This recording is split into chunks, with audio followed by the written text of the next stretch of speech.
So ngayong araw guys, mamimingwit tayo ng map, Hero at Lord. At ang unang biktima ay si Karina. Tignan natin kung makukuha ko ba. Napaka-kumpiyansa sa sarili. Oh, umalis din yung buff. Pumunta sa akin yung buff, Karina. Dito guys, naubos yung mga kasama ko kaya mukhang maglo-lord na yung kalaban at maliit pa yung buhay ko at akala nila umuwi ako.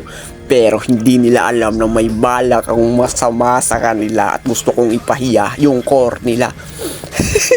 Abangan nyo guys, tingnan yung gagawin ko dito, napakaangas. Ayan, naglo-lord, na-knock up sila guys at hinuko yung lord at nakuha ko. Dito may bibiktimahin na naman tayo at ang aso na to, maitim na aso. Nawala ng buff ang aso. Nagulat pa. Sticker dila. Tapos pumunta agad ako dito sa boat lane kasi nandito yung gold lane at nandito yung brody. Oh, ito pakapin. Nakakuha na akong buff pero may pakapin pa pala dito. Kaya kukunin na rin natin. Akala ko rin buff to. Oh, yun nahook pa nga at na first blood ang tanga. Dito naman balik na naman tayo sa buff at alpha na naman ang ating pag-trip-tripan. Tingnan natin kung makukuha natin. Alam naman natin makukuha ko kasi nandito sa video.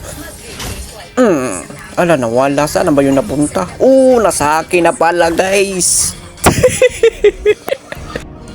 Dito guys, mukhang maglo-lord na yung Mia kaya pumunta na agad ako dun sa lord at try nating i-steal na naman at ipahiya yung mga kalaban dito guys.